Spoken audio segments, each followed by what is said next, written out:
This is a Singer model 1591, manufactured in 1924 to 1926 range.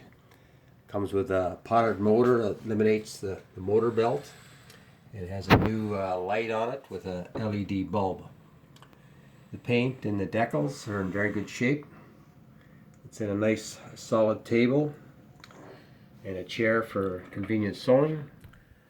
I'll just do a demonstration of a straight stitch and give you an idea how it runs. So we'll start off straight stitch, back tack, straight stitch, different speeds.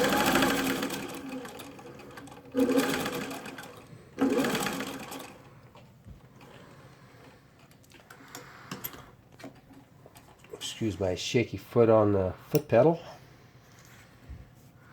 So that's the needle thread, the top thread. The bobbin thread on the bottom.